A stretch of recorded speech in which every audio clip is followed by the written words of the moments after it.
yang belum pernah berbicara sama sekali. Bung Ferry Amsari, silakan.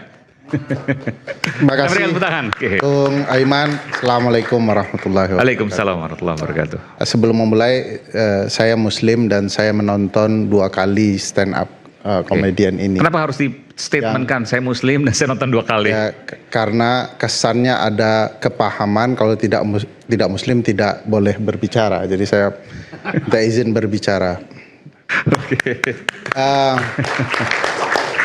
Sebenarnya perdebatan pola seperti ini bahkan jauh lebih hebat dari debat parlemen ya, lebih ganas bahkan. Tapi mungkin tidak akan mengantarkan kita ke mana-mana, bukan mengantarkan orang kepada pemahaman politik yang sedang dan hendak dilakukan oleh banyak komika ya. Bahkan menurut saya agak berlebihan kita merespon acara komika Panji. Berlebihan dan kenapa? Itu menguntungkan Panji, makin banyak orang nonton di Netflix gitu ya. Kenapa saya pikir berlebihan? Kita harusnya mulai berbicara apakah tindakan presiden bergabung dengan Dewan Perdamaian itu tepat. Apakah seleksi hakim konstitusi itu benar? Apakah pemilihan deputi BI itu tepat gitu ya? Apakah bencana alam di Sumatera perlu dilanjutkan pertolongan atau sudah selesai? Kenapa kita fokus kepada dialog seorang Panji yang bahkan di titik tertentu tidak meruntuhkan keimanan siapapun? Apa sebenarnya objek dari Panji? Perhatikan baik-baik. Dia meminta kita tidak memilih pemimpin yang sekedar mempraktikkan agama di depan mata kita. Kalau kita pakai ayat, fawailul lil musallin, ya, celakalah orang-orang yang salat. Kalau ada yang baca tafsir Ibnu Abbas soal ayat ini bicara soal orang yang suka munafik dan mempertontonkan ibadahnya di depan orang lain. Persis dengan apa yang diceritakan Panji. Saya agak ragu, dia komika atau ustadz? Ternyata dia menyarankan orang-orang dalam pemilihan itu penghinaan lagi. Ini penghinaan Anda. Silakan. Orang seperti itu dikatakan Pak, ustadz. laporkan saya Anda atas sudah apapun. sama ini tindakannya. Silakan Pak. Tindakannya ini sama. Silakan. Anda mau lebih dari Nabi. Sudah mengetahui keimanan seorang. Seorang akan tidak terpengaruh keimanannya dengan Panji. Anda sudah tahu. Pengaruh atau tidak kan Anda sudah tahu. Jangan bilang begitu. Jangan memvonis. Anda siapa? Saya tidak siapa-siapa, saya cuma warga negara Indonesia. Ini kan hadir sebagai ahli hukum tata negara atau ini apa? Kita fokus nih judul seperti gitu. ini. Coba jelaskan hukum tata negara aja lah, nggak usah ke agama karena bukan ahlinya. Dalam tata negara Pak, bukan ahlinya gitu. Ada agama Pak. Penghinaan terhadap ya, kalau ada agama tapi jangan terlalu dalam. Saya belajar agama Pak. Anda lihat Ustadz tadi. Ya, kalau nggak ngerti jangan, nanti salah. Anda lihat. Anda jangan berlebihan lah. Anda udah berlebihan juga, jangan bilang Anda semua berlebihan. Anda berlebihan. Panji dibilang Ustadz, masa Ustadz begitu coba tadi? Enggak. Udah diperagakan. Anda nggak ngerti, jangan-jangan. Ngerti nggak kalimat ini? Ya namanya ada ke arah sono, nggak bisa. Ada ke arah sono. Jangan-jangan. Oh, nggak tahu kita Pak. Arah ke sana mau ngapain Anda?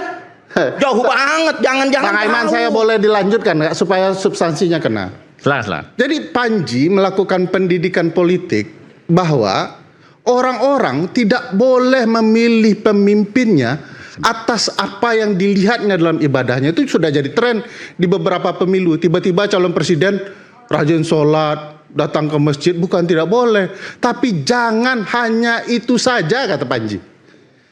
Clear kok. Kalau nonton betul-betulan ya, dengan tidak ada keinginan yang lain. Jadi pendidikan politik yang dia tekankan, dan kebetulan asbabun nuzul ayat yang saya bacakan tadi itu clear juga berkaitan dengan orang-orang yang suka menampilkan dia nih ibadah nih. Lalu orang-orang itu dikutuk oleh Tuhan dengan kalimat ini. Celakalah mereka yang beribadah itu. Celaka katanya. Makanya dalam hal ini juga celakalah orang-orang yang menjadikan politik dan ibadah seolah-olah bukan sesuatu yang punya nilai. Dia hanya menjual ketaatannya untuk mempengaruhi pemilih. Nah, Panji bukan bilang kau tak boleh memilih orang sholat, bukan. Dia bilang jangan itu satu-satunya jadi penilaian Anda. Nanti Anda lupa katanya ya mengoreksi soal track recordnya, catatan karirnya, prestasinya. Itu yang poinnya.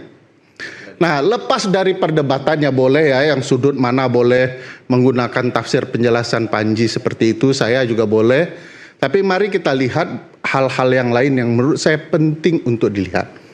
Misalnya ada upaya untuk melaporkan dengan mengaku-ngaku sebagai ormas NU dan Muhammadiyah.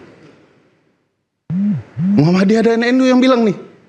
Ternyata menurut NU dan Muhammadiyah bukan itu kader kami, bukan itu lembaga kami. Tapi nggak ada orang yang merasa terhina, dua ormas Islam terbesar ini difitnah. Karena pekerjaan agama bukanlah untuk melapor atau membalas orang lain. Saya ingatkan kisah Nabi ya, Rasulullah itu dakwah ke Taif. Dakwah ke Taif ini ada ketatanegaranya, nanti saya jelaskan ya. Dakwah ke Taif, lalu kemudian dilempar, dihina, dilempar kotoran, batu, berdarah-darah, tubuhnya yang mulia jatuh tersungkur, lalu ditawarkan oleh malaikat gunung. Nih, Anda mau enggak penduduk Taif yang di antara dua gunung ini saya himpitkan dengan gunung? Rasulullah bilang dengan penuh kasihnya, jangan. Suatu waktu, siapa tahu, jangan-jangan keturunan Taif itu akan menjadi ulama-ulama penting. Faktanya memang lahir ulama-ulama di Taif. Rasulullah punya kewenangan. Ada petugasnya namanya malaikat.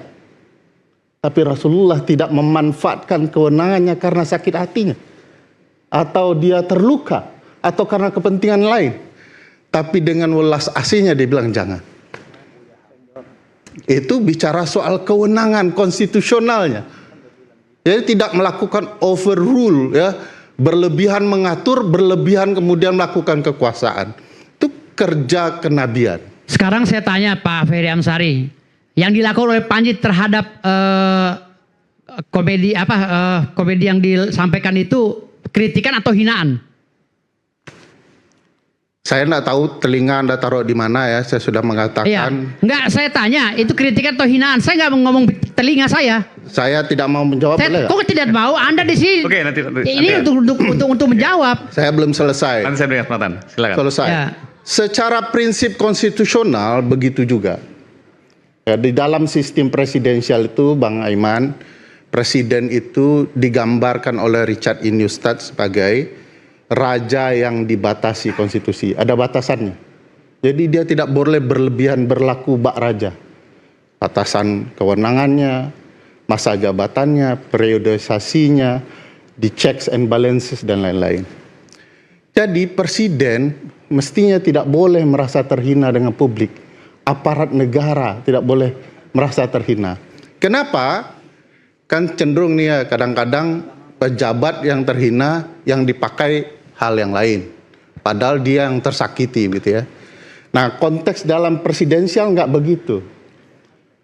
Saya mau kasih contoh ya, Donald Trump kurang berdebah apa itu ya. Ngambil nyaplok negara orang, melecehkan perempuan, melecehkan anak. Enggak, kita nggak usah melebar kemana-mana. Jawaban saya itu, pertanyaan saya itu tolong dijawab lah. Panji itu kritik atau menghina? Mas, saya tidak akan menjawab. Lo harus menjawab dong. Anda di sini sebagai narasumber.